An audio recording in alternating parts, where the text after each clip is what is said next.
Good morning everyone. आज के lecture हम स्टार्ट करें इलेक्ट्रोमैग्नेटिक वेव्स और इलेक्ट्रोमैग्नेटिक रेडिएशंस के ऊपर। All of you know that कि आपका चैप्टर चल रहा है स्ट्रक्चर ऑफ एटम।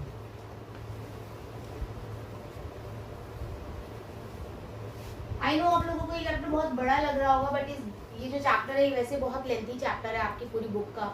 मतलब देखा जाए तो कंप्लीट बुक में सबसे बड़ा चैप्टर यही इंक्लूड होता है। ऑर्गेनिक को अगर हम छोड़ दें तो उसके अलावा, तो इसलिए काफ़ी बड़ा चैप्टर है। और ये चैप्टर करने के बाद आपको बहुत से पॉइंट्स क्लियर हो जाएंगे आगे केमिस्ट्री को स्टडी करने में। इसलिए we are taking it in so much of length, in a lengthy way. ठीक है, तो आज का topic we are doing electromagnetic waves and electromagnetic radiations. ठीक है, जरा ध्यान से देखेंगे, इनको बड़े प्यार से हम बोलते हैं इलेक्ट्रोमैग्नेटिक रेडिएशंस। इलेक्ट्रोमैग्नेटिक रेडिएशंस को प्यार से हमने क्या नाम दिया है? EMR, that is electromagnetic radiations. ठीक है, तो इसके बारे में, इसकी डेफिनेशन के बारे में अगर हम बात करें तो इसकी डेफिनेशन के बारे में पढ़ने से पहले मैं आपको बताऊंगी कि इलेक्ट्रोमैग्नेटिक रेडिएशंस की स्टडी हमने किसने की थी? मैक्सवेल ने। किसने की थी? मैक्सवेल ने। और मैक्सवेल ने इसके बारे में कुछ पॉइंट्स बताए। सबसे पहले उसने बोला कि जो लाइट है वो ट्रेवल करती है in the vacuum. Light travel in the vacuum as electromagnetic radiations। तो सबसे पहली बात उसने सिर्फ इतनी बोली कि लाइट भी किस फॉर्म में ट्रैवल करती है बेटा? इलेक्ट्रोमैग्नेटिक रेडिएशंस की फॉर्म में। That is light is also a form of EMR। ठीक है क्या चीज? जब इसकी अभी पॉइंट्स हम पढ़ेंगे तो आपको क्लियर हो जाएगा कि what is it. Second point, they do not require. अब आपने बोला ना मैंने, light travel in the vacuum, ये यहाँ पे वैक्यूम हटा दीजिए, आप सिर्फ इतना कर दीजिए, light travel in the form of electromagnetic radiation. Second point ले लेते हैं, do not require any medium to travel करने के लिए कोई मीडियम की जरूरत नहीं होती। इसका मतलब they can travel in vacuum also. ये वैक्यूम में भी ट्रैवल कर सकती है बेटा, तो इनका ट्रैवल क्या रहेगा? That is vacuum. Second point clear हो गया था। अब बात करते हैं थर्ड पॉइंट। आपको यहाँ पर दो चीजें नजर आ रही हैं, इलेक्ट्रिक फील्ड और मैग्नेटिक फील्ड। ठीक है, that stands for electric field, that stands for magnetic field. ये इस तरह से है बेटा जी, this is like this, 90 degree का एंगल बना रहे हैं। That means electric field and magnetic fields are perpendicular to each other. Third आपको रे नजर आ रही है, that is direction of propagation. तो डायरेक्शन ऑफ प्रोपगेशन आपने कुछ इस तरह का पढ़ा था आपके वो फिजिक्स के अंदर, समथिंग कोई रूल था। हाँ ठीक है, आपका कोई 10th में कोई रूल था, उसमें आपने पढ़ा, तो आपने पढ़ा था इधर मैग्नेटिक फील्ड होता है, इलेक्ट्रिक फील्ड होता है, डायरेक्शन ऑफ प्रोपगेशन होता है। तो ये तीनों क्या होते हैं? परपेंडिकुलर होते हैं एक दूसरे के। It is just like that कि आप कॉर्नर लेते हैं किसी भी रूम का, जैसे मैं बता रही हूँ, this is just like a room. ये रूम की तरह बेटा, अगर आप उसको किसी कॉर्नर की बात करें तो ये वाले ही रे, इस पे मैंने मैग्नेटिक फील्ड रख दिया, इस पे मैंने बोलो इलेक्ट्रिक फील्ड रख दिया, और ये मेरी क्या है? Direction of propagation. ठीक है, इस डायरेक्शन में मेरा चल रहा है। तो ये all three are perpendicular to each other. ये तीनों के तीनों डायरेक्शंस क्या हैं? आपकी 90 डिग्री का एंगल बना रही है। This is just like the same thing. ठीक है, तो यहाँ पर आपको तीन चीजें नजर आ रही हैं, electric field, magnetic field and direction of propagation. ये सभी की सभी एक दूसरे पे परपेंडिकुलर होती हैं। All are mutually perpendicular to each other. That is magnetic field, ठीक है, electric field and direction of propagation.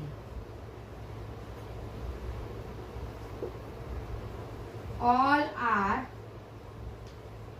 Mutually perpendicular to each other. ये एक दूसरे के क्या होती है बेटा? परपेंडिकुलर होती हैं।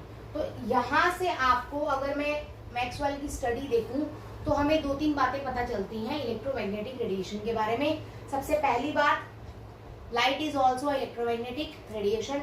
सेकेंड चीज, इनको ट्रैवल करने के लिए कोई भी मीडियम नहीं चाहिए।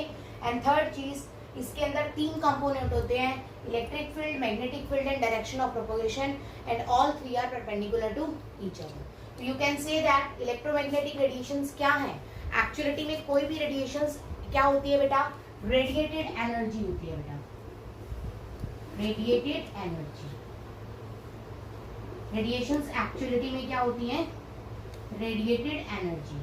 कोई भी एक बॉडी रेडिएट कर रही है एनर्जी तो उन्हें हम क्या बोल देते हैं, रेडिएट का मतलब इस बॉडी में से एनर्जी निकल रही है, तो हम बोल देंगे कि इस बॉडी में से क्या निकल रही है, रेडिएशंस निकल रही है। तो सिंपल सी बात है, जो रेडिएट करते हैं एनर्जी जिसे हम बोलते हैं रेडिएशंस, तो ये है क्या चीज।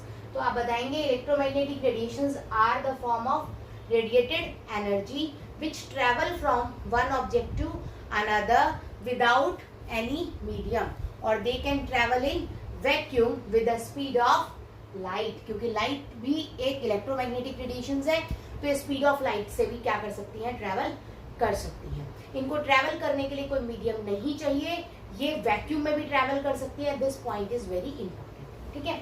तो this is all about your electromagnetic radiation या Maxwell theory of electromagnetic radiation. Next I am doing characteristics of electromagnetic waves. Next topic,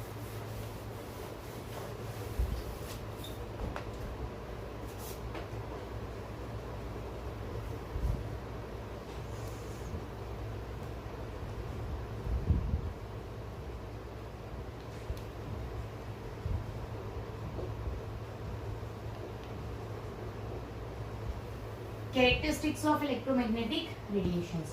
So there are 6-7 characteristics which you need to study about the electromagnetic radiations. Number 1 is your wavelength. Number 2 is your frequency. Third, time period.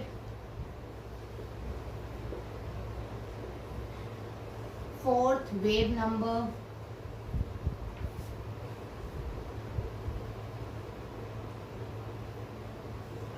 Fifth, amplitude,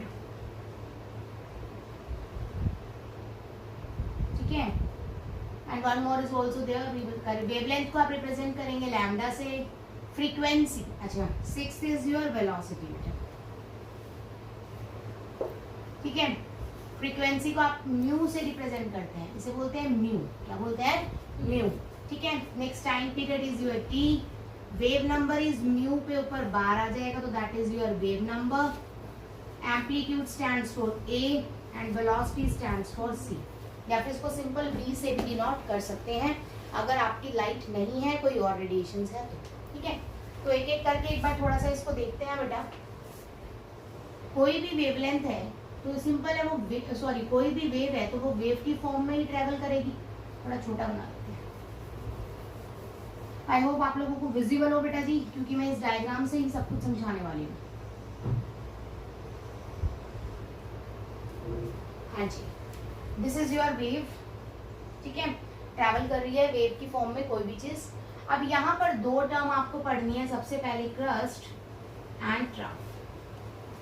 all these terms are those जो already आप पढ़ के आए हुए हैं।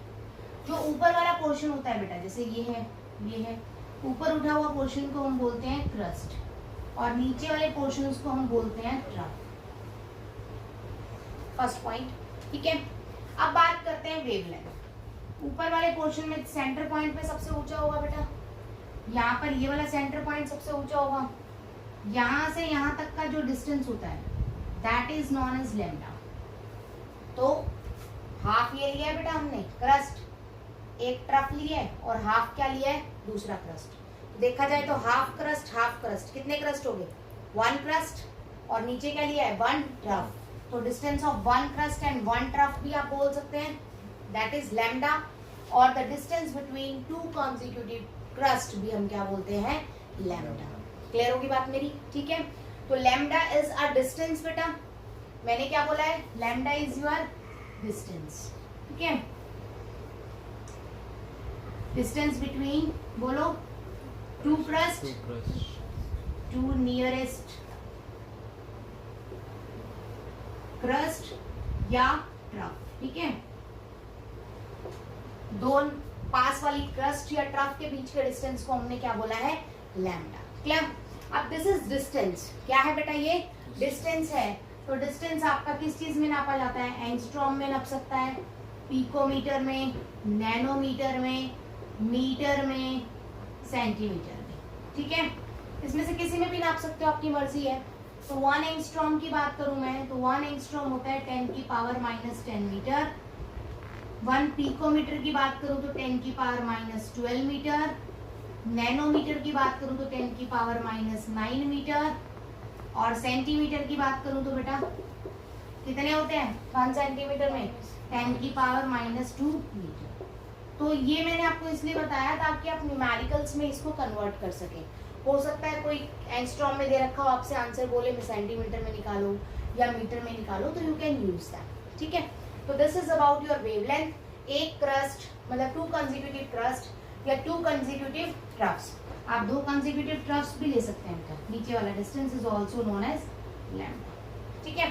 तो 2 consecutive trough and 2 consecutive crust and troughs के बीच का जो डिस्टेंस होता है उसे हम क्या बोलते हैं, lambda, that is wavelength. Length है तो ऑब्वियस सी बात है सेंटीमीटर, पिकोमीटर, नैनोमीटर, मीटर और एंगस्ट्रॉम में क्या की जाएगी, मेजर की जाएगी। क्लियर है यहाँ तक बात, ठीक है। Second we are discussing about frequency.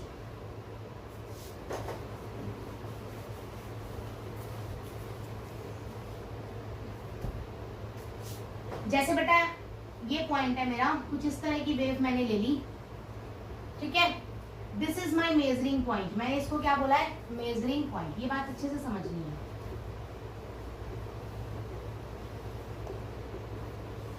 तो इस मेजरिंग पॉइंट में 1 सेकंड के अंदर जितनी आपकी क्या क्रस्ट और ट्रफ पार कर पाएंगे, क्रस्ट और ट्रफ मिलके क्या बनाते हैं, वेव। तो 1 सेकंड में जितनी वेव इस पॉइंट को क्रॉस कर पाएंगी वो क्या कहलाएगा, फ्रीक्वेंसी। क्या कहलाएगा, frequency. And second point is your, आपका क्या है बेटा, frequency.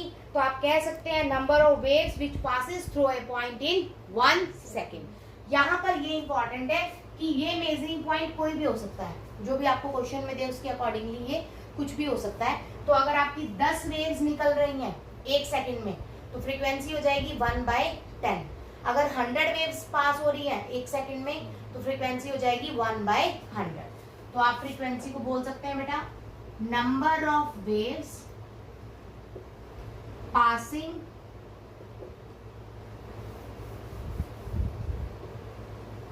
Through a point in 1 second. 1 second में कितने वेव्स आपकी ट्रेवल कर पाती हैं, that is known as your frequency, ठीक है। तो फ्रीक्वेंसी हो गया यहाँ पर। उसके बाद इनको मैं फॉर्मूलेज में डायरेक्ट आपका भी बाद में करके दिखाऊंगी। Next is your time period बेटा। टाइम पीरियड क्या होगा, किसी भी एक वेव को ट्रैवल करने में कितना टाइम लगेगा, सिंपल है ना। तो वेव टाइम पीरियड क्या होगा, the time required to travel a wave. एक वेव को कितना उस पॉइंट से पास होने में कितना टाइम लगा, 10 सेकंड, 5 सेकंड, 3 सेकंड, 2 सेकंड, वो क्या कहलाएगा, टाइम पीरियड। तो टाइम पीरियड क्या होगा बेटा, total time taken by a wave to pass through a point. किसी भी पर्टिकुलर पॉइंट से पास करने में कितना टाइम लगता है, दैट टोटल टाइम हम उसको क्या बोलेंगे बेटा, टाइम पीरियड। क्या बोलेंगे, टाइम पीरियड। उसके बाद मैं आपको पहले बता रही हूँ एम्पलीट्यूड राजे, यहां से यहां तक कितनी ऊंचाई है, that is known as amplitude. तो हाईएस्ट पीक या फिर यहां से यहां तक कितनी ऊंचाई है, that is also known as amplitude. तो एम्पलीट्यूड के बारे में आप कह सकते हैं highest and lowest peak. Clear हो गया बेटा, क्या कहलाएगा, एम्पलीट्यूड, ठीक है। टाइम पीरियड को बेटा किस में मेजर करोगे, बोलो, सेकंड में, सिंपल, ठीक है। और फ्रीक्वेंसी को 1/सेकंड, दैट इज सेकंड इनवर्स को हम बोलते हैं हर्ट्ज। क्या बोलते हैं? हर्ट्ज। तो टाइम पीरियड फ्रीक्वेंसी को आप किस में करोगे? सेकंड इनवर्स या फिर हर्ट्ज।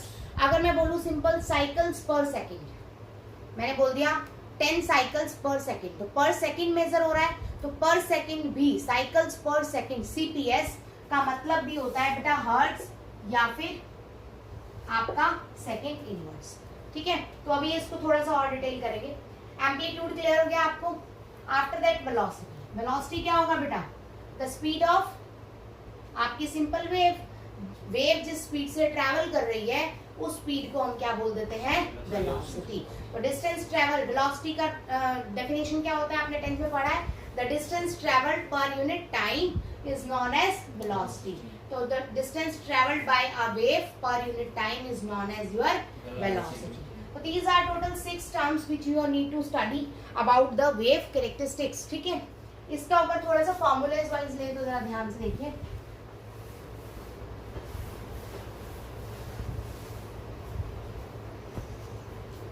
मैंने बोला बेटा वेलोसिटी इज इक्वल टू क्या होता है? डिस्टेंस बाय में टाइम। क्लियर बेटा? यहाँ वेलोसिटी किस चीज से मेजर कर रहे हो आप? अगर लाइट है तो c, डिस्टेंस किस चीज में है बेटा? लैम्डा, टाइम किस चीज में है? t में। तो फर्स्ट फॉर्मूला आपके पास आ जाएगा c is equal to lambda t। ठीक है, अब मैं इसको किस तरह से लिख सकती हूँ? c is equal to lambda into में 1/t भी लिख सकती हूँ वैसे, और 1/t मेरा क्या होता है बेटा? म्यू। फ्रीक्वेंसी, फ्रीक्वेंसी क्या था? नंबर। देखिए फ्रीक्वेंसी क्या था बेटा? Number of waves travelled by particular point in 1 second. तो सेकेंड क्या होता है बेटा आपका? टाइम। क्या नंबर की कोई यूनिट होती है? 10, कोई भी नंबर है 10 है तो उसकी कोई यूनिट नहीं होती, तो नंबर को आप यूनिटलेस लिख देंगे, तो 1 डिवाइडेड बाय टाइम क्या होता है बेटा? सेकेंड। तो 1 बाय टाइम इज योर क्या है? फ्रीक्वेंसी। तो आप इसको इस कन्वर्ट कर सकते हैं, c is equal to lambda into में v। क्लियर है मेरी बात? You are going to use this formula in your numericals. Clear होगी बात? ठीक है, अभी कुछ न्यूमेरिकल्स करेंगे इसके हम।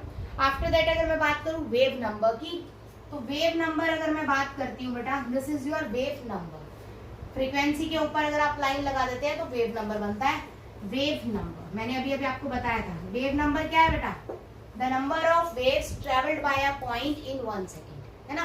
तो 1 सेकेंड में पर्टिकुलर पॉइंट से 1 सेकेंड में कितनी वेव्स ट्रेवल करती हैं? 10, 12, 15, वो क्या कहलाती हैं? Wave number.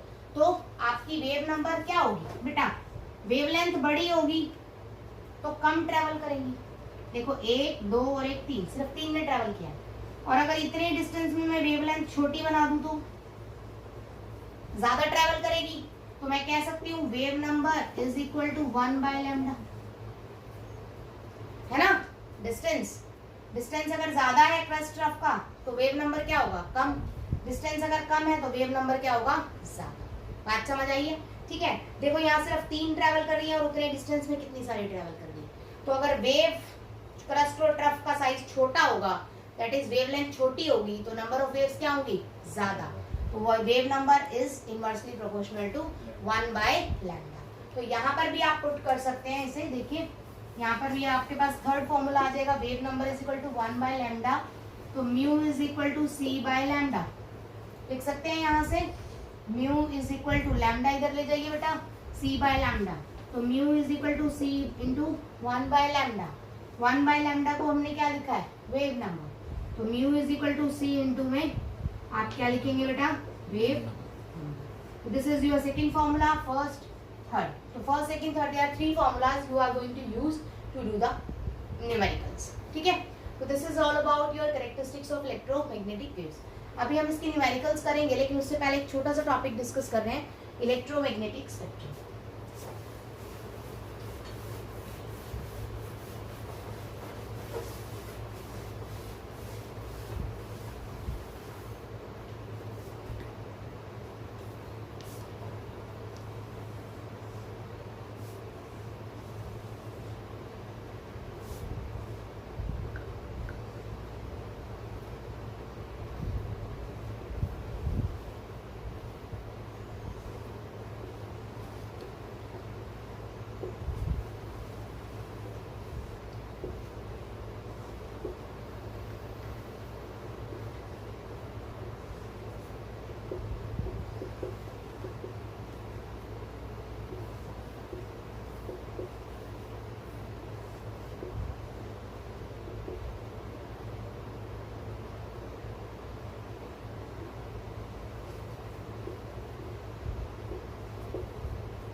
This is your electromagnetic spectrum.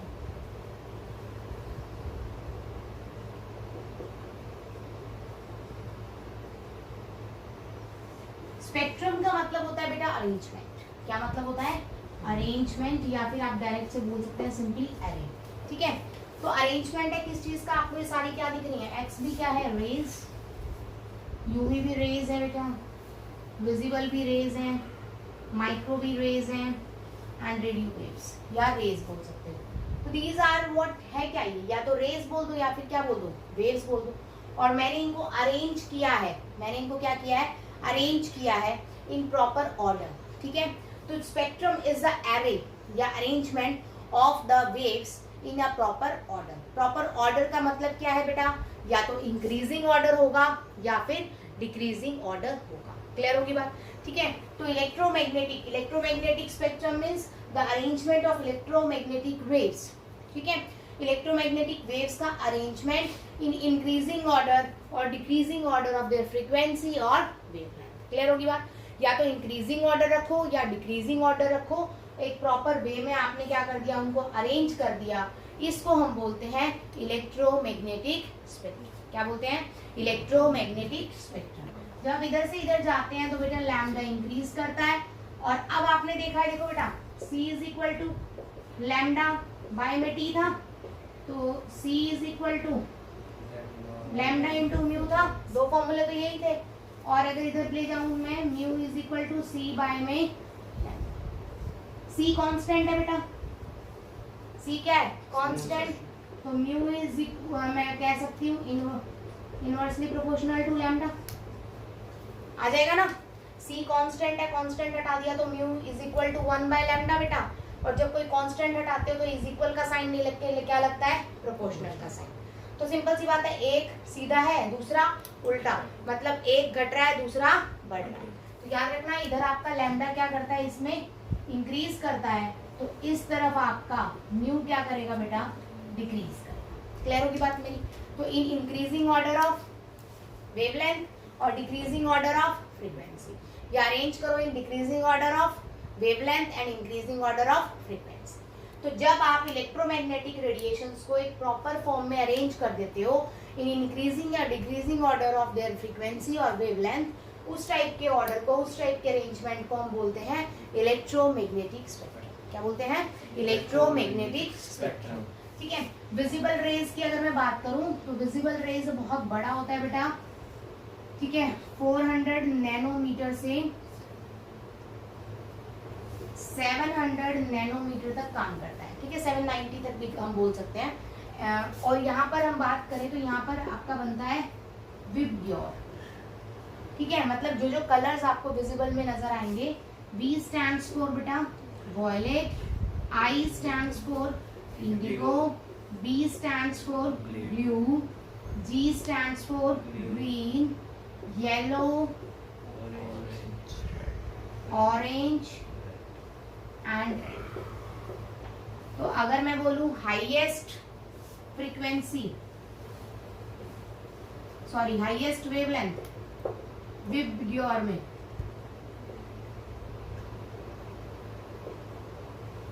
तो हाईएस्ट फ्रीक्वेंसी किसकी है? सॉरी हाँ, ये हाईएस्ट वेवलेंथ कितनी है बेटा? किसकी है? रेड की। इसीलिए हम रेड को यूज करते हैं इंस्ट्रक्शंस देने के लिए, क्योंकि वो दूर तक क्या करता है? नजर। वेवलेंथ जिसकी ज्यादा, इसका मतलब वो ज्यादा डिस्टेंस ट्रेवल करेगा। बात समझ आ गई? ठीक है, इसी तरह से अगर मैं बोलूं लोएस्ट वेवलेंथ बेटा क्या आ जाएगा? वॉयलेट। क्लियर होगी बात? और हाईएस्ट लोएस्ट फ्रीक्वेंसी में क्या आ जाएगा? रेड। और हाईएस्ट फ्रीक्वेंसी में क्या आ जाएगा? वॉयलेट। उल्टे हो जाएंगे। ठीक है, क्योंकि अगर आपका लैम्डा बढ़ रहा है तो इसका मतलब वेवलेंथ बढ़ रही है, तो इसका मतलब फ्रीक्वेंसी आपकी क्या होगी? घटेगी। बात समझ आई? एक चीज हाई होगी तो दूसरी लो होगी। दूसरी बात, अगर इस पूरे सिस्टम में देखूंगा, पूरे सिस्टम में, तो हाईएस्ट वेवलेंथ किसकी होगी बेटा? रेडियो वेव्स की। एंड लोएस्ट वेवलेंथ किसकी होगी? कॉस्मिक वेव्स की। अब इम्पॉर्टेंट इज दैट कि इस सीक्वेंस को आप लर्न कैसे करेंगे। लर्न करने के लिए आपको रखना है क्यूट, सी से क्यूट, क्यूट गर्ल, XUV में रह गई। कैसे लर्न करोगे?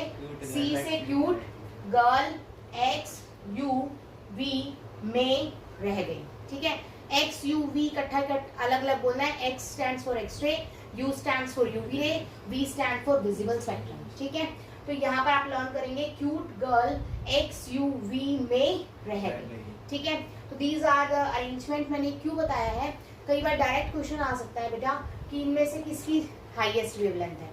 तो आपको अगर सीक्वेंस पता हो तो आप बता दो कि which are the highest one, है ना। जैसे मैंने ये 4 दे दी, एक्स यूवी विजिबल माइक्रो, मैंने पूछा हाईएस्ट वेवलेंथ किसकी है, तो अगर आपको अरेंजमेंट पता है तो हाईएस्ट किसकी है बेटा, माइक्रो। लोएस्ट किसकी है बेटा, एक्स-रे। तो इस तरह से आप आसानी से उन क्वेश्चंस को क्विकली कर सकते हो, which have the highest and which have the lowest one. Clear होगी बात? तो this is all about your electromagnetic spectrum. ठीक है, तो इलेक्ट्रोमैग्नेटिक वेव्स क्या होती हैं आज आपने ये पढ़ा, उनकी कुछ कैरेक्टरिस्टिक्स पढ़ी, जिससे निकलने वाले कुछ फॉर्मूलेज आपने पढ़े।